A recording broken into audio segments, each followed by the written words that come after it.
매일매일의 자유, 비교할 수 없는 특권이라는 제목을 가지고 하나님의 은혜를 함께 체험하고자 합니다. 추석 연휴가 끝나갑니다. 직장 생활을 하는 사람들은 긴 연휴가 끝나갈 때면 일터로 돌아가야 한다는 생각으로 마음이 무거워지게 됩니다. 직장 생활이 힘든 것은 자기 마음대로 시간을 쓸 수 없기 때문입니다. 열심히 일한 당신 떠나라. 이 광고 카피가 유행한 적이 있습니다. 일상의 매임에서 벗어난다는 것은 기쁨과 우리들에게 활력을 가져다 줍니다. 그래서 사람들에게는 휴식이 필요한 것입니다. 오늘 본문의 말씀에는 얽매인 생활을 하는 사람에게 기쁨을 주는 자유가 등장합니다. 자유란 무엇일까요? 자유란 철학적, 정치적, 경제적, 사회적으로 각각 그 정의가 달라지는 다양하고 깊은 뜻을 가지고 있습니다. 기독교 신학에서도 자유는 인간의 구원과 관련된 중요한 의미를 지니고 있습니다. 오늘은 자유의 개념보다는 죄의 매임에서 자유가 주는 혜택과 그 특혜를 살펴보고자 합니다. 노예제도가 있었던 고대 세계에서 자유에 대한 갈망은 우리 시대보다 더 강했을 것입니다. 평생을 노예로 살아야 하는 사람들에게 자유란 모든 것을 바쳐서라도 얻고 싶은 일생의 꿈인 것입니다. 8장 31절에서 59절까지를 한 단락으로 분류합니다. 59절까지는 너무 길기 때문에 30절부터 38절까지 살펴보도록 하겠습니다. 같은 단락으로 분류되지 않는 30절을 포함한 것은 믿음에 대한 중요한 단서를 제공해 주기 때문입니다. 요한복음은 공간복음, 즉 마태, 마가, 누가 복음과는 그 성격을 조금 달리합니다. 요한복음은 쉽고 간단한 문장으로 되어 있어 심플해 보이지만 의외로 깊은 뜻과 심오한 내용이 많이 있습니다. 이해하기 쉽지 않은 성경이 요한복음입니다. 요한복음에는 대화가 많이 등장합니다. 요한복음을 잘 이해하기 위해서는 대화의 상대가 누구인지를 잘 살펴보아야 합니다. 요한복음에 나오는 대화는 서로 다른 차원에서 주고받는 겉도는 듯한 내용이 많습니다. 3장에서 예수님과 니고데모와의 대화가 그렇습니다. 예수님께서 하늘나라를 볼 수 있기 위해서는 거듭나야 한다고 말씀하자 니고데모는 사람이 늙었는데 어떻게 날 수 있으며 두 번째 모태에 들어갔다가 다시 날 수 있느냐고 반문합니다. 또 사정에서 사마리아 여인과의 대화에서 생수를 놓고 서로 다른 차원의 대화를 이어갑니다. 요한복음만의 독특한 이러한 기법을 오해의 기법, misunderstanding 테크닉이라고 합니다. 오늘 본문 31절에서 59절까지 대화의 상대는 예수를 믿는 유대인들입니다. 이 대화에서 예수님과 유대인들은 서로 우호적이지 않습니다. 그래서 일부의 학자들은 30절의 믿음과 31절의 믿음이 서로 다른 것이라고 주장합니다. 그 이유를 예수님의 말씀을 통해서 설명하고 있습니다.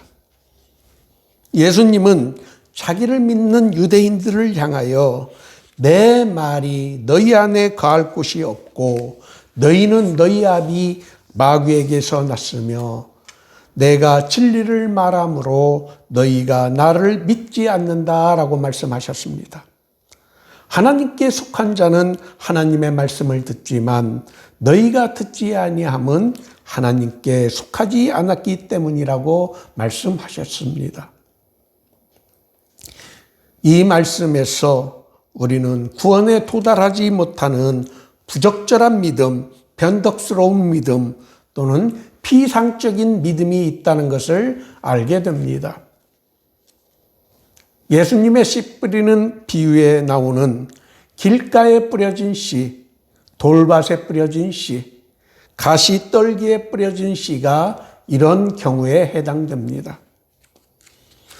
요한복음에는 구원에 이르지 못할 믿음이 여러 곳에 등장합니다.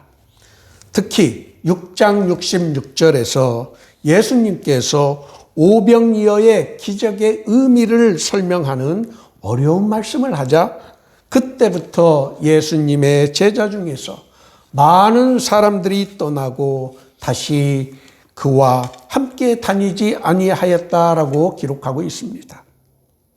씨 뿌리는 비유에서 전국 말씀을 듣고 깨닫지 못할 때는 악한 자가 와서 그 마음에 뿌려진 것을 빼앗아 간다는 그 경우에 해당되는 것입니다. 우리들이 예수님의 말씀, 진리에 거하지 못할 때 우리를 둘러싼 세상의 염려와 재물의 유혹에서 자유롭지 못하게 됩니다. 이러한 믿음은 우리를 구원에 도달하지 못하게 만듭니다. 왜 이런 일들이 벌어질까요? 31절과 32절에서 우리는 그 이유를 발견할 수 있습니다. 예수님은 너희가 내 말에 거하면 참으로 내 제자가 되고 또 진리를 알게 되어 그 진리가 너희를 자유롭게 한다고 말씀하셨습니다. 구원에 이를 수 있는 믿음의 조건이 예수님의 말씀에 거하게 될 때입니다. 우리는 여기에서 정말 중요한 신학적 개념을 발견합니다. 동사 거하다. 헬라어로는 메노입니다. 이 단어는 요한복음 15장에서 신학적 중요한 개념으로 등장합니다. 요한복음 15장에서 거한다는 것은 연합한다는 뜻으로 성령께서 우리 안에 내주한다는 의미입니다. 우리가 예수님의 말씀에 거할 때 우리는 예수님의 제자가 됩니다. 제자가 된다는 것에는 특별한 혜택이 주어집니다. 예수님의 말씀에 거하게 될 때 우리가 누릴 수 있는 축복과 혜택이 요한복음 15장에서 포도나무 비유로 잘 설명되어 있습니다. 특히 15장 7절에 너희가 내 안에 거하고 내 말이 너희 안에 거하면 무엇이든지 원하는 대로 구하라. 그래야 하면 이루리라 라는 약속이 주어졌습니다. 이 놀라운 약속이 우리에게 있음을 잊지 말아야 합니다. 제자가 될 수 있게 하고 진리를 깨닫게 해주는 예수님의 말씀에 거한다는 의미가 어떤 뜻일까요? 영어 NIV 성경은 If you hold to my teaching, 너희가 내 가르침을 지킨다면 이라는 뜻으로 번역하고 있습니다. 말씀에 거한다는 것은 말씀을 지킨다, 말씀을 따른다, 말씀에 순종한다라는 의미를 지니는 것입니다. 우리가 예수님의 말씀을 지키고 따를 때 우리는 진리를 얻게 됩니다. 진리는 지적인 활동으로 얻어질 수 있는 것이 아니라 우리가 윤리적 헌신을 하게 될 때 온전한 지식에 진리에 이를 수 있는 것입니다. 우리는 예수를 통하지 않고는 진리를 알 수 없습니다. 예수님 자신이 진리이시기 때문입니다. 예수님은 내가 곧 길이요 진리요 생명이니 나로 말미암지 않고는 아버지께로 올 자가 없다고 말씀하여 주셨습니다. 오늘 본문에 등장하는 유대인들이 진리이신 예수님을 아는데 실패한 이유가 바로 여기에 있습니다. 그들은 유대교의 가르침의 전통을 지키기 위해 진리이고 생명이신 예수 그리스도의 말씀에 거하기를 거부한 것입니다. 그들에게는 예수님의 말씀이 거할 공간이 없었습니다. 그들이 비상적인 믿음밖에 가질 수 없었던 이유가 바로 이것이었던 것입니다. 그들은 입으로는 예수를 믿는다고 하였지만 아브라함 자손이라는 특권 의식에 붙잡혀 진리이신 예수님의 말씀을 거부하고 그 말씀에 거하지 못하였던 것입니다. 유대인들이 아브라함의 자손이라는 특권 의식이 그것이 진리에 도달하는 것을 방해한다는 것을 그들은 깨닫지 못하였던 것입니다. 아브라함의 자손으로서 한 번도 남의 종이 된 적이 없다고 주장하는 유대인들을 향해 예수님은 죄를 범하는 자마다 죄의 종이다. 이렇게 말씀하셨습니다.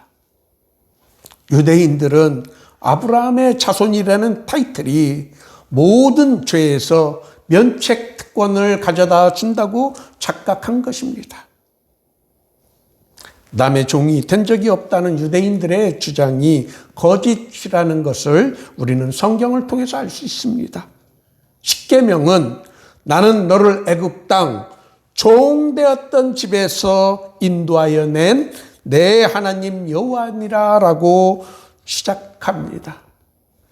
유대인들이 종되었다는 것, 이집트에서 애굽에서 종되었다는 것을 분명하게 가르쳐 줍니다. 신명기에서만 애굽 땅 종되었던 이라는 표현이 모두 7번 등장합니다. 유대인들이 자랑으로 여기는 아브라함의 자손이라는 특권이 만능 열쇠가 아니라는 것을 우리는 세례 요한의 외침에서 알게 됩니다. 그러므로 회개에 합당한 열매를 맺고 속으로 아브라함이 우리 조상이라고 말하지 말라.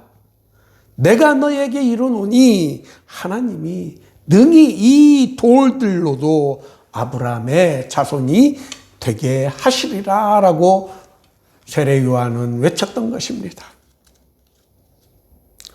회개 없이 오로지 특권만을 부르짖는 유대인들의 주장이 얼마나 험악한 것인지를 우리들에게 가르쳐주는 외침입니다. 아브라함의 자손이라는 기득권에만 매달려 회개할 줄 모르는 그들의 특권 의식이 구원에 이르는 믿음을 갖지 못하도록 만든 것입니다. 우리가 죄에서 해방되기 위해서는 예수님의 말씀에 거하는 믿음을 가져야 합니다. 예수님의 말씀에 순종하는 믿음을 가져야 합니다. 예수님의 가르침을 지키고 따르겠다는 믿음을 가져야 합니다. 노예에게는 결코 자유가 없습니다. 예수님의 가르침에 정통하였던 바울 사도는 로마서에서 너희가 본래 죄의 종이더니 너에게 전하여 준 교훈의 본을 마음으로 순종하여 죄로부터 해방되어 의에게 종이 되었다라고 하였습니다. 오늘 본문의 말씀과 정확하게 일치합니다. 36절에서 아들이 너희를 자유롭게 하면 너희가 참으로 자유롭게 된다고 말씀하셨습니다. 왜 그럴까요? 요한복음 3장 35절에 따르면 아버지께서 아들을 사랑하사 만물을 다 그의 손에 주셨기 때문입니다. 예수님은 하나님으로부터, 아버지 하나님으로부터 모든 권세를 부여받았기 때문입니다. 32절에 진리가 너희를 자유롭게 하리라와 36절에 아들이 너희를 자유롭게 하면 너희가 참으로 자유롭게 된다. 우리를 죄에서 자유롭게 하는 일에서 진리와 하나님의 아들 예수 그리스도는 같은 기능을 하고 있음을 우리는 이 두 구절의 성경에서 발견하게 됩니다. 그렇기 때문에 요한복음 1장 14절에 말씀이 육신이 되어 우리 가운데 거하심에 우리가 그의 영광을 보니 아버지 독생자의 영광이요 은혜와 진리가 충만하더라라고 한 것입니다. 창조주 하나님을 경배하는 것보다 사람이 만들어낸 제도와 시스템을 더 소중하게 여기는 것은 우리를 그것에 얽매이게 하고 종 노릇하게 만듭니다. 돈, 명예, 권력 등 이 세상의 가치에만 매달리게 될 때 우리는 스스로 돈의 노예, 물질의 종이 되는 것입니다. 히브리서 기자는 예수 그리스도께서 십자가에서 죽으신 것이 죽기를 무서워함으로 한평생 매여 종노릇하는 모든 자들을 놓아 주심이라라고 하였습니다. 사망이 우리들 위해서 왕노릇하도록 우리가 죄를 졌고 우리가 세상적 욕망의 종이 되었기 때문에 우리는 자유함을 누리지 못하고 있습니다.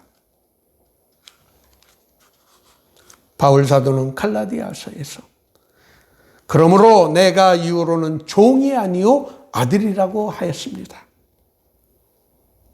하나님의 자녀가 되는 것이 얼마나 큰 축복인지를 우리는 요한복음의 서론을 통해서 알 수 있습니다. 영접하는 자, 곧 그 이름을 믿는 자들에게는 하나님의 자녀가 되는 권세를 주셨으니 왕과 군주들만이 누릴 수 있는 특권이 헬라어로 엑수시아입니다. 요한복음 기자는 자녀가 되는 권세를 엑수시아로 표현한 것입니다. 이 세상의 그 어느 것과 비교할 수 없는 특권이 하나님의 자녀가 되는 것입니다. 하나님의 자녀가 된다는 것은 이 세상의 그 어느 것보다 더 가치 있고 소중한 것입니다. 하나님의 자녀가 되는 권세가 유대인들의 아브라함 자손이라는 자긍심과는 비교할 수 없는 큰 특권이라는 것을 오늘 본문은 잘 가르쳐 줍니다. 하나님의 자녀가 되기 위해서는 죄에서 해방되어야 합니다. 얽매임에서 자유롭게 될 수 있는 때는 우리가 진리를 깨달을 때입니다. 성경에서 이 진리는 피조 세계에서 존재하는 진리가 아닌 하나님의 진리입니다. 그 진리에 도달할 수 있는 유일한 방법은 예수 그리스도의 말씀에 거할 때라고 오늘 본문은 우리들에게 가르쳐 줍니다. 우리가 주의 말씀과 그리고 주 안에 거할 때 우리를 억제고 있는 모든 것에서 노임을 받게 되는 것입니다. 여러분들은 죄에서 자유함을 누리고 있습니까?